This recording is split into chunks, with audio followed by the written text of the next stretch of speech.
Salve Maria, vamos mais outro vídeo em defesa da fé católica, né? Olha só, Padre Paulo Ricardo diz que nem precisamos da Bíblia. Vamos ver mesmo se é isso mesmo que ele diz, né? A gente vai ver o Padre Paulo Ricardo dizer que a gente nem mesmo precisa da Bíblia. Realmente é uma coisa extraordinária. Você vai ver ele provar que só com a tradição oral a gente já consegue saber tudo do cristianismo. E deixa pra lá a Bíblia, até porque a Bíblia é do terreiro do inimigo, né? A gente já viu isso, então é até coerente ele pensar dessa forma. Mas vamos deixar o vídeo rolar para vocês verem aqui os argumentos maravilhosos que ele vai dar em favor da tradição católica. Vamos ver.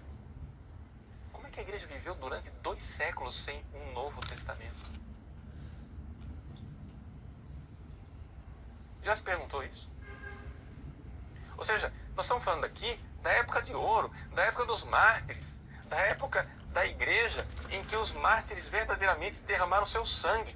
Gente, a igreja dos mártires não tinha o Novo Testamento como nós o conhecemos. Tinha fragmentos, tinha um livro aqui, outro lá, espalhado. Mais uma mentira escandalosa. Ele disse que a igreja nos primeiros 2 séculos só tinha fragmentos aqui, um fragmento aqui, outro fragmento lá, apenas um ou outro livro, sendo que aqui é uma tabela, inclusive, que está no livro do Norman Geisler, Frank Turek, que não tem fé suficiente para se ater, um livro Que excelente. aqui já vem a adulteração, porque o cano bíblico foi definido ali no Concílio de Roma em 382, com São Damas I, convocou São Jerônimo para traduzir a Vulgata Latina. Então, lá no primeiro século, tinha fragmentos. Em momento nenhum o padre Paulo Ricardo está falando que nós não precisamos da Bíblia, não. Como é que a igreja sobreviveu se não tinha o Novo Testamento? É isso que o padre está transmitindo, Lucas Manzoli. Como sempre, você é uma farsa, cara. Segundo Coríntios 4, irão surgir pessoas que irão proclamar outro Jesus diferente por inspiração de outro espírito. E segundo Coríntios 11, 12, são os falsos apóstolos e falsos profetas. Se transfigurem anjo de luz. É só, cara. É simples, pô. Primeiro século, segundo século, fragmentos. Foi definir realmente o Novo Testamento com o Papa Damas I. Passagem, mas eles vão mostrar aqui nessa tabela que os próprios pais da igreja do primeiro século, Clemente de Roma, Inácio de Antioquia e Policarpo de Esmirna, eles vão citar todos os livros do Novo Testamento, apenas as suas cartas. E olha que eles nem escreveram muito. Clemente e Policarpo escreveram uma carta só cada um.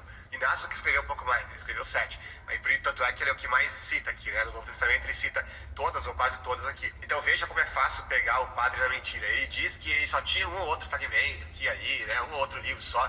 Como se tivesse, sei lá, um Evangelho de Mateus aqui, uma carta de Paulo ali e, sei lá, uma epístola de João e pronto, acabou, né? Não tem mais nada. Sendo que é uma pura mentira. Inácio, sozinho, ele tinha praticamente todos os livros do Novo Testamento nas mãos dele. Né? Tanto é que ele escreveu, ele fez citações de praticamente todos. No primeiro século, mas olha, você tem certeza? Já tinha um cano já definido no primeiro século?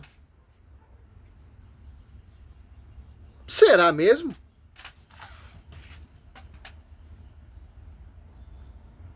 Todos os livros do Novo Testamento. E eu nem vou falar dos pais da igreja mais tardios. Vamos supor que tinha, certo? Mas vem da igreja. Fundamento, pregação oral dos apóstolos. Então, a Bíblia é católica. Simples.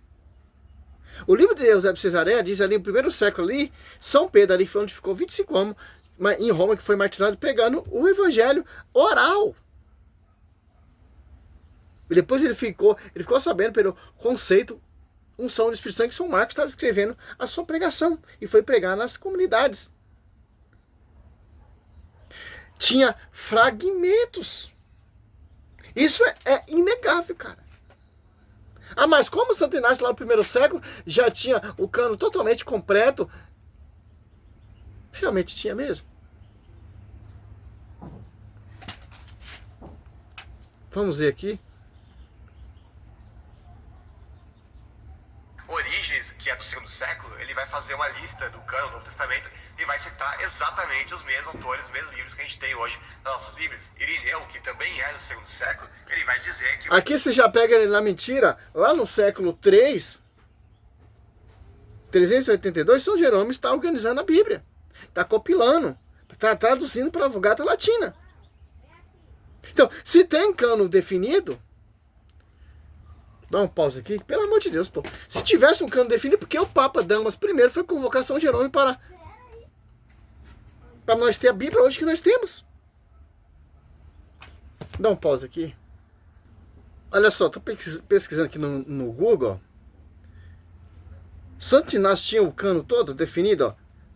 Não há indicação de que Santo Inácio de Antioquia tinha falado sobre tido cânos, mas sim que ele viveu no primeiro século e foi um importante bispo e mártir, deixando 7 epístolas, como a Epístola aos Romanos, que são peça fundamental da liturgia cristã primitiva. Sua obra foca na cristologia, no martírio e na organização da igreja. Ó. Cara, se você pegar qualquer fala, estudo desse Luca Manzoli e pesquisar, você vê que é tudo uma farsa, pô. Se os apóstolos tivessem primeiro século, segundo século, o cânon definido, para que o Papa Damas I vai convocar São Jerônimo para trazer a Bíblia para a Vulgata Latina, pegar documentos ali, pegar as cartas aos Coríntios, as cartas aos Tessalonicenses e organizar, traduzir? Tinha o Velho Testamento, a Septuaginta, que os apóstolos usavam, mas não tinha o Novo Testamento. Como foi desenvolvido, como foi criado, como foi pregado esse evangelho do Novo Testamento? Pelas fontes apostólicas. Primeiro século não tinha fragmentos. Os apóstolos estão pregando oralmente. Segundo século poderia ter alguns fragmentos. Algumas na comunidade tessalônica, aos Coríntios. Demorou 2 séculos de briga para definir um cânon.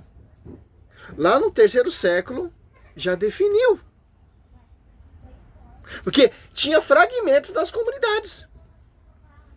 Uma comunidade de Efésios, aos Colossenses, etc. Mas a cara de pau desses doutores, primeiramente, misericórdia, cara. Que estudinho fundo de quintal, hein, Lucas Manzoli? Essa mentira, essa farsa sua. Cara, olha só.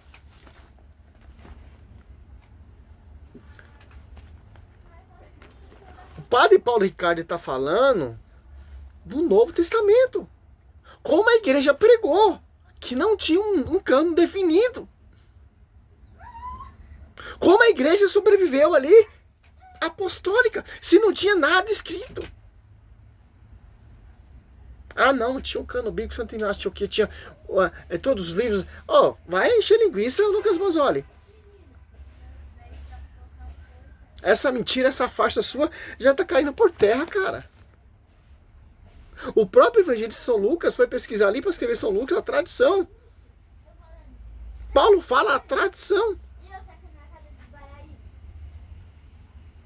Pelo amor de Deus, cara. Pelo amor de Deus. É simples, pô. A Igreja Católica, ela é detentora da Escritura, cara. Simples, pô. Então joga o Novo Testamento fora, que vem da igreja, cara. Segue esse cano judaico que é amputado, adulterado dos 7 livros, que tiraram no Concílio de James ali, pelos judeus, etc. Segue o cano de Martinho Lutero, adulterando a carta de São Tiago, tirando, falando cara de palha, adulterando o texto de Romanos. Pelo amor de Deus, cara. Cada vez que eu vejo, cara, esses estudos seus, fundo de quintal, cara. Misericórdia, cara. Salve Maria, sou missionário, servo Alberto.